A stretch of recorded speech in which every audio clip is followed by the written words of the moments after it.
Aujourd'hui, nous sommes à plus de 3 300 milliards de dettes. Le pire déficit de la zone euro. Et nous sommes parmi les derniers sur la dette, avec la Grèce et l'Italie. Depuis votre élection, Monsieur le Président, nous avons accumulé plus de 1 000 milliards de dettes en plus.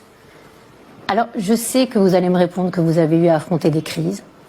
Le Covid, la crise énergétique, la guerre en Ukraine. Mais les autres pays de la zone euro ont eu les mêmes crises à affronter. Et ils n'ont pas augmenté la dette publique autant que nous. Si nous avions endetté la France au même rythme que les autres pays de la zone euro depuis 2017, nous aurions aujourd'hui environ 500 milliards d'euros de dette en moins. Donc la moitié de l'évolution, de l'augmentation depuis 2017. Pour la France et pour les Français, nous ne pouvons pas continuer comme ça, avec ce modèle social qui nous vaut les prélèvements obligatoires les plus élevés de tous les pays d'Union, qui ampute le salaire des Français, on en a parlé tout à l'heure, parce que le modèle social, il est payé sur le salaire des Français, qui surtaxe nos entreprises, parce que ce sont avant tout nos entreprises qui payent le surcoût du modèle social français. Ça nuit à leur compétitivité, ça détruit de la richesse et de l'emploi. Alors si nous continuons à faire semblant que tout va très bien, nous risquons une très grave crise de la dette. Et ce jour-là, ce sont les Français qui paieront. Alors nous sommes maintenant face au mur. Il reste 2 ans, Monsieur le Président. 2 ans avant la fin de votre quinquennat.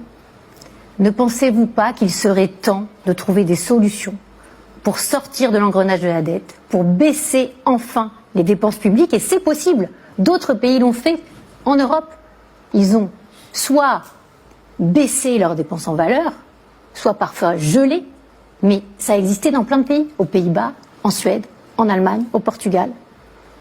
Est-ce qu'il n'est pas temps, Monsieur le Président, de sauver notre pays qui mérite tellement mieux que cette espèce de déclassement qu'on voit tous les jours, que les Français voient tous les jours, qui s'inquiètent de plus en plus de cette dette? Longue question. Monsieur le Président, comment la France en est-elle arrivée là, notamment ces 8 dernières années? Nous étions à 2200 milliards de dettes, oui. Nous sommes à 3300 milliards de dettes. Je voulais qu'on regarde l'évolution de la dette publique peut-être sur les 20 dernières années, parce que vous l'avez évoqué, parce que je ne voudrais pas qu'on donne le sentiment qu'on a fait quelque chose d'aberrant. Je reviendrai après aux comparaisons, mais si vous regardez par an, on l'a augmenté d'1,8 point. Vous avez raison, d'ailleurs on voit que c'est à partir des crises, comme vous l'avez très bien rappelé. Mais mon prédécesseur, qui n'a pas eu de crise financière, l'a augmenté de 1,4 point par an. Le président Sarkozy, qui a eu une crise financière, a augmenté de 5,3 par an. Le président Chirac, sous son deuxième mandat de 0,9 points, beaucoup plus le mandat précédent, où il avait un gouvernement qui n'était pas majoritaire. Je veux dire par là, il ne faut pas non plus raconter des cracks aux gens. On n'a pas eu, ces 5 dernières années, une gestion qui a fait que c'était totalement fou par rapport à notre modèle. Mais vous parlez de pourcentage? Non, là, on parle de vrais milliards. Non, mais moi, ça fait plus. Oui, mais c'est en points. Mais je veux dire, c'est très important de voir par rapport au rythme. Maintenant, si on regarde le déficit, en deux mots, ce que vous l'avez dit, puis après, on va ensemble parler de la suite. Entre 2017 et 2019, quand j'arrive aux responsabilités, on baisse les impôts d'une manière massive. Parce que ce que vous dites, on l'a fait. Quand je suis élu, l'impôt sur les sociétés est à 33 un tiers, avec même une surtaxe. On l'a ramené à 25%. On a commencé à baisser les impôts de production. On a supprimé des impôts, la taxe d'habitation, puis après même la redevance télé. Donc en 2017-18, on baisse beaucoup d'impôts. On fait la flat tax, on baisse l'IS. En baissant les impôts, parce qu'on baisse la dépense. Vous regardez, on passe sous les 3% de déficit en 2018-2019. Ces 25 dernières années, je crois qu'on passe 3 fois sous les 3%. En 2006, en 2018-2019. Donc on a eu une politique vertueuse. Ensuite, on a la crise des Gilets jaunes, qu'on arrive à tenir. On baisse les impôts pour répondre aux Gilets jaunes. On réinvestit dans certains services publics, mais on baisse l'impôt sur le revenu. Et puis, il y a le quoi qu'il en coûte, la crise du Covid. Je l'assume totalement.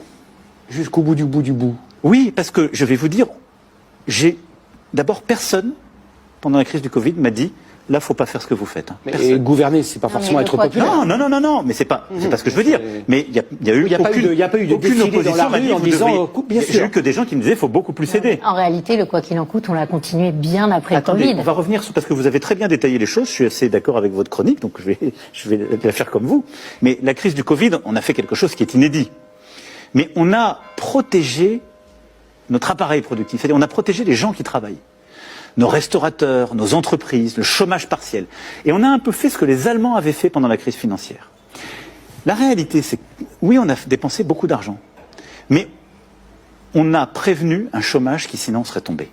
Parce que beaucoup de pays européens ont eu une augmentation du taux de chômage en sortant du Covid, que nous n'avons pas connu. Que nous avons maintenant, à la sortie des prêts garantis par l'État avec des faillites qui se multiplient aujourd'hui. Non.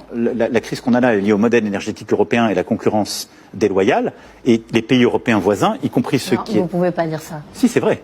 Non, mais en réalité... La crise industrielle qu'on a là aujourd'hui, elle n'est pas liée aux sorties de PGE, c'est pas vrai. Le problème de l'emploi marchand français est énormément lié au fait que nos entreprises surpayent le modèle français. Les chiffres que nous avons à la Fondation IFRAP sont très clairs. 157 milliards de prélèvements obligatoires en plus sur nos entreprises par rapport à la moyenne de la zone euro. Mais vous avez raison, c'est tous les ans, un boulet fiscal énorme.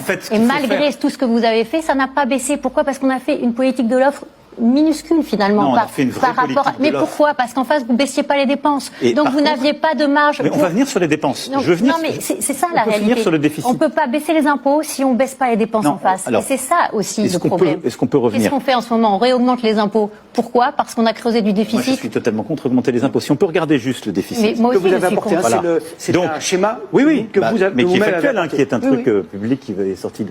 Bon, donc là, on protège, mais donc on a évité le chômage. Et derrière ça, on fait des économies pendant cette période. Parce qu'on fait nos réformes de l'assurance. On va trop loin. Pardon. On fait nos réformes de l'assurance chômage, etc. Qui est le clé. Je vais y revenir sur comment on fait des...